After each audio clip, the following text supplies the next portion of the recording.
तारा सिंह अपने गांव में ठेले पर आलू पराठा बेचा करता था। आइए आइए, गर्मा गर्म शुद्ध डालडा घी के पराठे खाइए। मीरगंज का आलू है, किशनगंज का आटा, चक्कर तो देखिए तारा का पराठा। तारा के ठेले पर हमेशा लोगों की भीड़ लगी रहती थी। तारा और श्वेता आलू पराठे को बेचकर ही काफी अच्छी कमाई कर लेते थे। उनकी बेटी मीना गांव के सबसे महंगे स्कूल में पढ़ती थी। एक बार रात को जब तारा और उसकी बीवी सो रहे थे तो अचानक किसी ने उनके दरवाजे पर दस्तक दी। रात के 12 बज रहे हैं। इतनी रात को कौन हो सकता है? मैं जाकर देखता हूँ। तारा ने दरवाजा खोला तो उसने देखा कि उसका चचेरा भाई आकाश खड़ा है। क्या हुआ आकाश, इतनी रात को कैसे आना हुआ? तारा भाई, मेरी बीवी की तबीयत बहुत खराब है। क्या आप 1500 रुपए देकर मेरी मदद कर सकते हैं? हाँ हाँ, क्यों नहीं। तुम बस 5 मिनट रुको, मैं आपके पैसे जल्द ही वापस कर दूंगा। अभी तुम पैसे वापस करने की नहीं, अपने बीवी के सेहत की चिंता करो। तारा का चचेरा भाई आकाश तारा से बहुत जलता था, लेकिन मदद मांगने भी हमेशा उसी के पास आता था। डॉक्टर के घर जाते ही आकाश अपना गुस्सा अपनी बीवी माधुरी पर उतारने लगा। आज तुम्हारी वजह से मुझे फिर से उस घमंडी तारा के पास जाना पड़ा। अगर तुम बीमार ना होती तो मुझे आज तारा के सामने हाथ नहीं फैलाना पड़ता। तुम तारा भैया के बारे में ऐसा क्यों सोचते हो? वो जरा भी घमंडी नहीं है। और आज मैं बीमार हो गई तो तुम इतना चिल्ला रहे हो जैसे उनसे पैसे मांगने जाते ही नहीं हो। तारा भैया ने पता नहीं कितनी बार तुम्हें पैसे दिए हैं और तुमने उनके पैसे आज तक लौटाए भी नहीं। फिर भी वो तुमसे कुछ नहीं कहते। तुम्हें अपने भैया और भाभी की इज्जत करनी चाहिए। वो मुंह से भले ही कुछ न कहता हूँ, लेकिन अपने अमीरी के दिखावे से तो हमारी बेइज्जती करता ही है ना। वो रईस हैं, लेकिन वो रईसी का दिखावा करते हैं, ये तुम्हारा भ्रम है। तुम गरीब हो इसलिए उनकी रईसी तुम्हें चिढ़ाती है। तुम मेहनत से किसी एक जगह पर काम क्यों नहीं करते? फिर अगर मालिक चाहेंगे तो तुम भी किसी दिन रईस बन जाओगे। आकाश जहाँ भी काम करता वहाँ चिड़चिड़ा रहता। वो मन से कभी काम नहीं करता था। वो कोई भी नौकरी साल भर से ज्यादा नहीं कर पाता था। एक दिन आकाश मुंह लटकाकर घर पहुँचा तो माधुरी उससे बोली, लगता है आज फिर तुम्हारी नौकरी छूट गई। मेरी मानो तो तुम तारा भैया के पास चले जाओ, वो तुम्हें अपने आलू के पराठे के ठेले पर जरूर कोई काम दे देंगे। तारा मुझे काम पर कभी नहीं रखेगा। तुम एक बार उनके पास जाओ तो सही। आकाश तारा के पास पहुंचा। आओ आओ आकाश, बहुत दिन बाद दिखाई दिए। भूख लग रही हो तो आलू के पराठे खा लो, तुम्हारे भाभी ने बहुत प्यार से बनाए हैं। मेरी नौकरी छूट गई है इसलिए मैं काम ढूंढ रहा हूँ। क्या आपके पास मेरे लिए कुछ काम है? ठेले का काम तो मैं और श्वेता संभाल लेते हैं, लेकिन तुम भी हमारे साथ काम करना चाहते हो तो एक काम करते हैं, मैं रेस्टोरेंट खोल लेता हूँ। हाँ ठीक है, हमारे ग्राहकों को खड़े रहना पड़ता है। अगर रेस्टोरेंट होगा तो ग्राहक आराम से बैठकर पराठों का मजा ले सकेंगे। उस दिन आकाश बेहद गुस्से में घर पहुँचा। क्या हुआ, आप इतने नाराज क्यों हैं? कोई काम नहीं मिला? काम तो मिला, लेकिन मेरी वजह से वो तारा और अमीर बनेगा। मेरे वहाँ जाते ही उन दोनों ने एक रेस्टोरेंट खोलने का फैसला किया है। तो इसमें बुरा क्या है? आपको भी तो पैसे मिलेंगे। तुम मुझे मत सिखाओ कि अच्छा और बुरा क्या है। आकाश तारा के साथ काम करने लगा। तारा आकाश को रोजाना 500 रुपए देता था, लेकिन आकाश की नजर तारा की कमाई पर रहती। खुद तो इसने नोटों का ढेर लगा लिया है और मुझे सिर्फ 500 रुपए थमा देता है। मेहनत सब मैं करता हूँ और गुलाब जामुन ये खा लेते हैं। कुछ करना पड़ेगा। तारा के रेस्टोरेंट में मंगल सिंह नाम का एक शुद्ध शाकाहारी ग्राहक आता है। वो तारा का पुराना ग्राहक था। आओ आओ मंगल भाई, बैठो, मैं अभी आपके लिए पराठे लगवा देता हूँ। अरे आकाश, जरा मंगल भाई के लिए एक प्लेट खाना लगा दो। आकाश ने चुपके से मंगल सिंह के पराठों में थोड़ा सा नॉनवेज मिला दिया। मंगल ने पराठे खाए तो उसे पता चल गया कि पराठों में नॉनवेज है। मंगल सिंह भड़क उठा। आलू के पराठे में नॉनवेज कहाँ से आ गया? मंगल सिंह के साथ अमंगल? मुझे नहीं पता, मैं तो सिर्फ पराठे ग्राहकों तक पहुंचाता हूँ। पराठे बनाने का काम तो तारा भैया और श्वेता भाभी ही करती है। क्या रे तारा, तूने पराठे में नॉनवेज मिलाकर हमारे साथ धोखेबाजी की है। अब मैं तेरा रेस्टोरेंट बंद कराकर तुझे गांव से बाहर निकलवाऊंगा। मंगल सिंह गांव का रईस आदमी था। उसने गांव के प्रधान से बात करके तारा के परिवार को गांव से बाहर निकलवा दिया। आज तो मजा ही आ गया। अब मैं गांव में अपने आलू पराठे बेचूंगा और खूब पैसा कमाऊंगा। आकाश ने गांव में आलू पराठों का ठेला लगाना शुरू कर दिया। उधर तारा, श्वेता और उनकी बेटी जंगल के रास्ते दूसरे गांव जा रहे थे। तारा का परिवार बहुत थका हुआ था। श्वेता जोर जोर से रोने लगी। रो मत श्वेता, आज हमारे नसीब में दुख लिखा है, कल सुख भी आएगा। लेकिन अब हम कहाँ जाएंगे और कैसे कोई कारोबार शुरू करेंगे? हम तो अपना घर भी बेच चुके हैं। हमें आगे बढ़ते रहना होगा जब तक हम किसी गांव में नहीं पहुंच जाते। तारा का परिवार जंगल में रास्ता भटक गया। ये जंगल तो खत्म होने का नाम ही नहीं ले रहा। लगता है हम भटक गए हैं। अचानक उन्हें पानी की आवाज सुनाई दी। तीनों पानी की आवाज का पीछा करते करते एक नदी के करीब पहुँचे। उन्होंने देखा कि नदी में आलू के पराठे तैर रहे हैं। तारा ने नदी का पानी पिया और पराठा खाकर देखा। ये तो चमत्कार हो गया। नदी का पानी ठंडा है और पराठे गरम। यहाँ पर तो कोई इंसान दिखाई नहीं दे रहा। लगता है ये नदी सबसे पहले हमने ही खोजी है। हमारे पास कारोबार शुरू करने के लिए पैसे नहीं हैं। अगर हम इन्हीं आलू पराठों को बेच पाए तो कितना अच्छा होगा।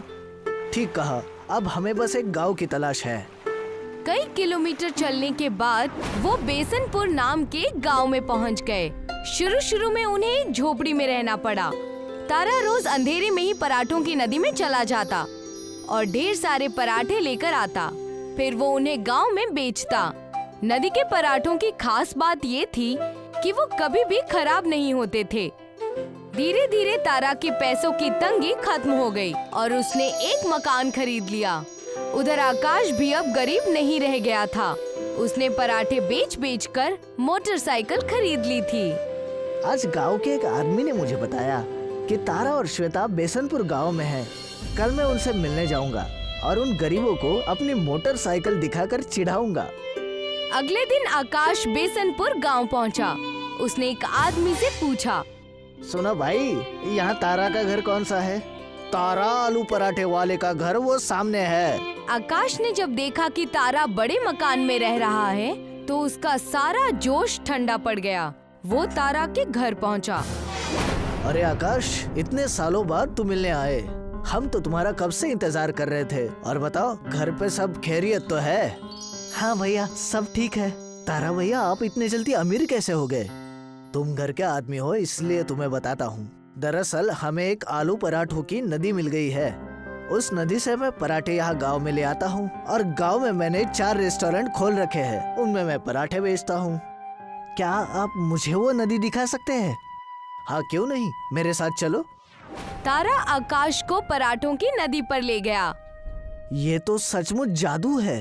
हाँ, सबसे बड़ी बात तो ये है कि इस नदी के पराठे कितने दिन भी रखे रहे खराब नहीं होते।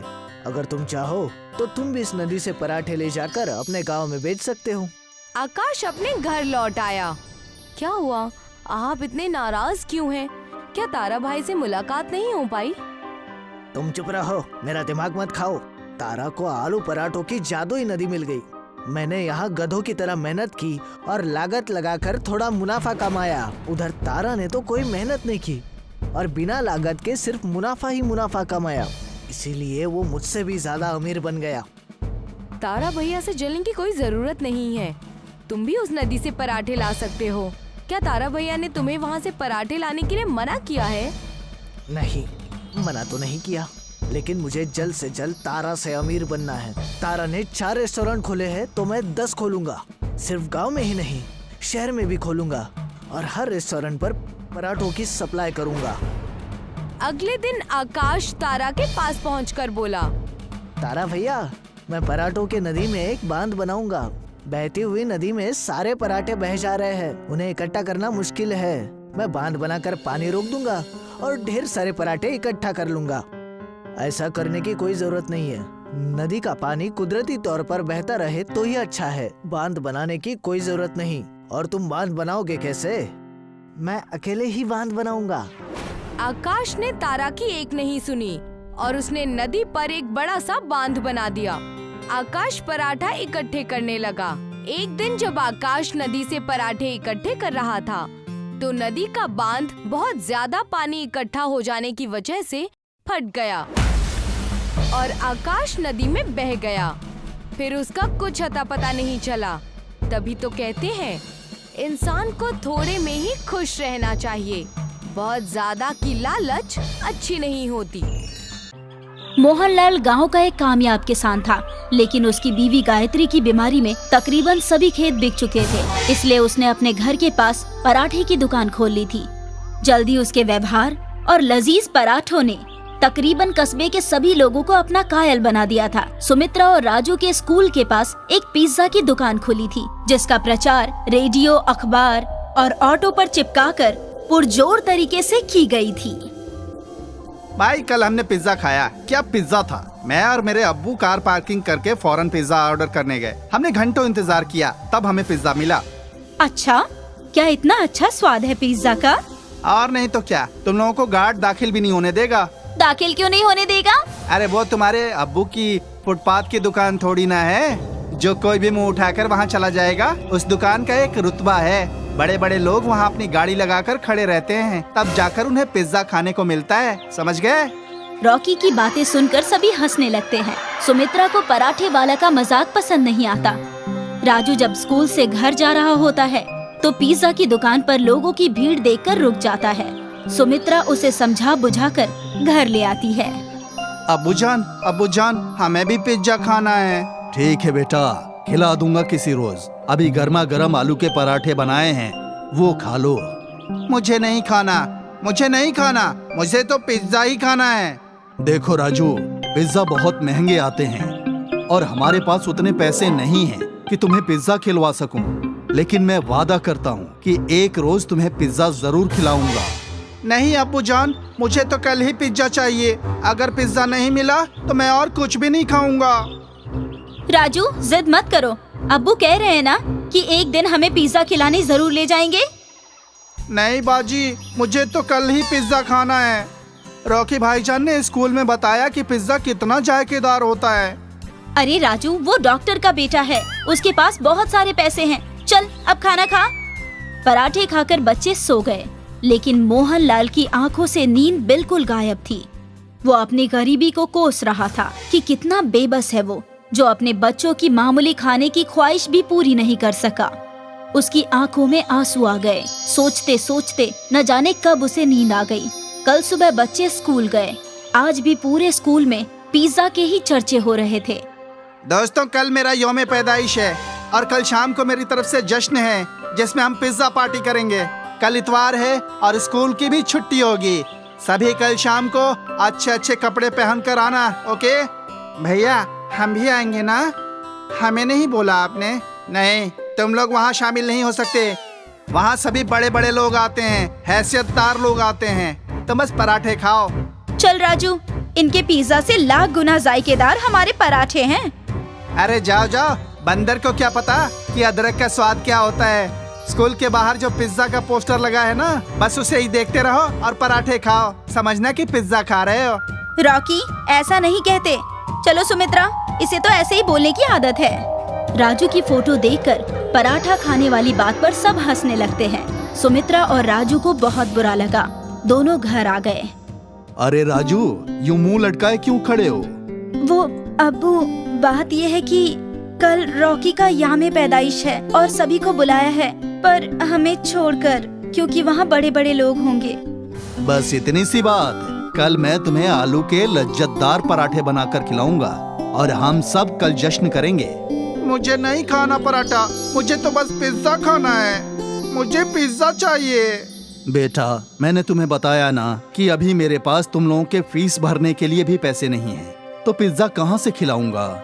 इतना कहकर मोहनलाल आंखों में आंसू लिए घर के बाहर निकल गया। राजू, तुम्हें ऐसा नहीं बोलना चाहिए था। पिज्जा की जिद छोड़ दो मेरे भाई। जब हमारे पास पैसे होंगे तो हम जरूर पिज्जा खाने चलेंगे। आज तक कभी हमारे पास पैसे हुए हैं क्या?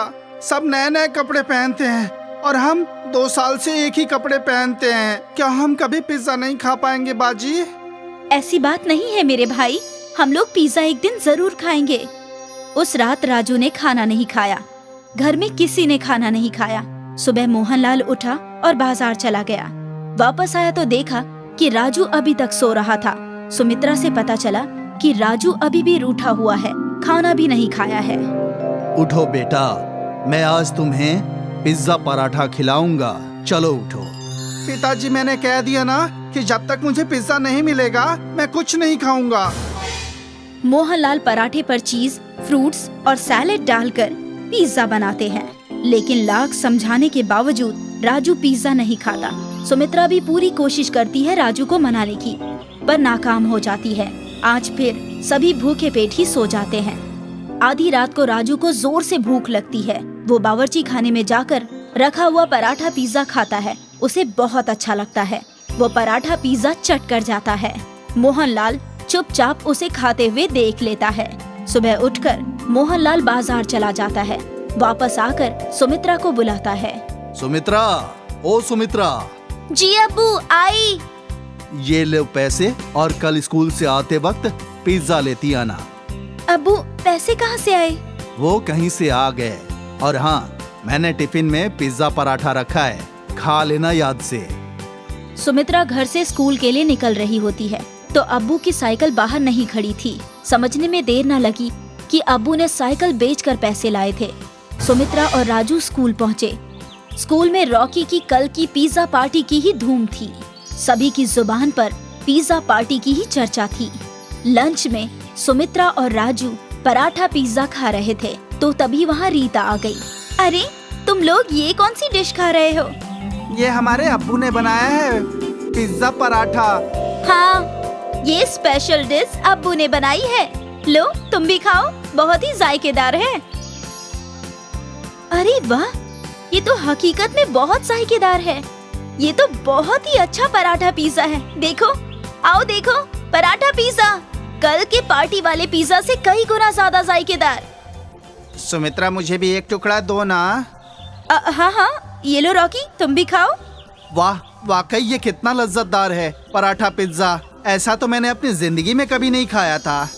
जल्द ही पूरे कस्बे में पराठा पिज्जा की चर्चा फैल गई। सुमित्रा ने अब्बू को पराठा पिज्जा बनाने की सलाह दी। अब उनकी दुकान पर भीड़ लगने लगी थी और पिज्जा की दुकान में खरीदार लगभग कम जाने लगे। पिज्जा की दुकान बंद होने की नौबत पे आ गई। तभी एक दिन पिज्जा दुकान के मालिक खुद मोहनलाल की दुकान पर आए। मोहनलाल जी, आपके पिज्जा पराठा का बड़ा नाम सुना था, आज चख भी लिया। वाकई बहुत लाजवाब है। वाकई आपके हाथों में तो जादू है। शुक्रिया जनाब। क्यों ना हम दोनों मिलकर साथ काम करें।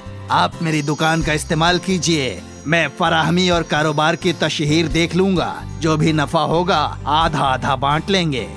मोहनलाल को ये कारोबारी अच्छी लगी। दोनों मिलकर साथ साथ काम करने लगे। पराठा पिज्जा का जायका और अच्छी तशहीर जल्द ही उनकी दुकान कई शहरों में खुल गई। अब मोहनलाल सेठ मोहनलाल कहलाने लगा और शहर में आलीशान बंगले में रहने लगा।